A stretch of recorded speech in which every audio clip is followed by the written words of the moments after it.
Upleta police દ્વારા અમલમાં આવેલા 3 નવા કાયદાઓના માર્ગદર્શન માટે સેમિનાર યોજાયો હતો। દેશભરમાં લાગુ થયેલા 3 નવા કાયદાઓ વિશે જાણીતા એડવોકેટ નરસિંહભાઈ મુંગલપરા સહિતનાઓએ માર્ગદર્શન આપ્યું હતું। અગાઉના કાયદામાં મોબાઈલ રેકોર્ડિંગ કે વિડીયો રેકોર્ડિંગ પુરાવામાં માન્ય ન હતા રહેતા, જ્યારે નવા કાયદામાં પુરાવો કોર્ટ માન્ય રાખશે। અગાઉના કાયદામાં આરોપીઓની હાજરીમાં જ કેસ ચલાવવામાં આવતો, જ્યારે નવા કાયદામાં આરોપીઓની ગેરહાજરીમાં પણ કેસ ચલાવી અરજદારોને ન્યાય આપવામાં આવશે। નવા કાયદામાં અરજદારોને સમયસર અને ઝડપી ન્યાય મળશે તેવું એડવોકેટનું માનવું છે।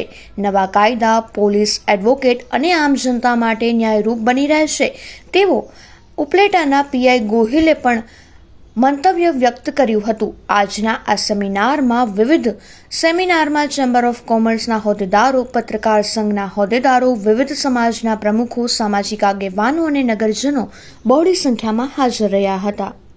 નરસિંહભાઈ મુંગલપરા, એડવોકેટ, ઉપલેટા। આજરોજ ઉપલેટા પોલીસ સ્ટેશન મારફત ભારતીય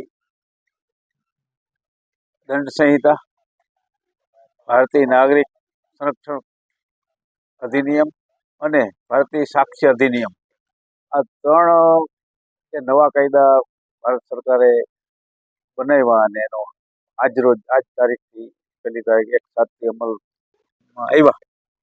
એના અનુસંધાને ઉપલેટા પોલીસ સ્ટેશન તરફથી લોકોની જાગૃતિ માટે નવા કાયદાની થોડીક લોકોને જાણ મળે અને એનાથી માહિતગાર થાય, એટલા માટે અહીંયા ઉપલેટા ટાઉનમાં એક નાગરિકો અને વિદ્યાર્થીઓ અને વગેરે લોકોની બહોળી સંખ્યામાં એક કાનૂની શિબિર જેવો આ કાયદાની થોડીક સમજ આપવામાં આવે એના માટે એક કાર્યક્રમ યોજવામાં આવ્યો।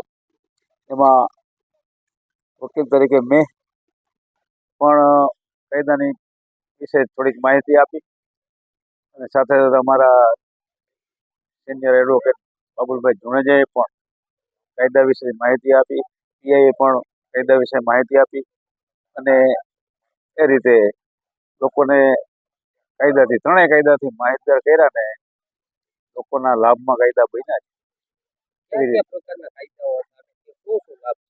ઇન્ડિયન પિનલ કોડ હતો કાયદો, એમાં અમુક 511 કલમો હતી। એ 511 કલમોને ઘટાડી કેટલીક કલમો રિપીટ થતી હતી, કેટલીક કલમો બિનજરૂરી હતી અને એને બદલે 336 કલમો કરવામાં આવી। એટલે એમાં કલમો ઘટાડી અને કેટલીક ક્યાંક વ્યાખ્યાઓ ઘટાડવામાં આવી છે, ક્યાંક વ્યાખ્યાઓમાં ફેરફાર કરવામાં આવ્યા છે અને એ રીતે કાયદાને થોડોક સરળ થાય એવી રીતે કાયદો બનાવવામાં આવ્યો।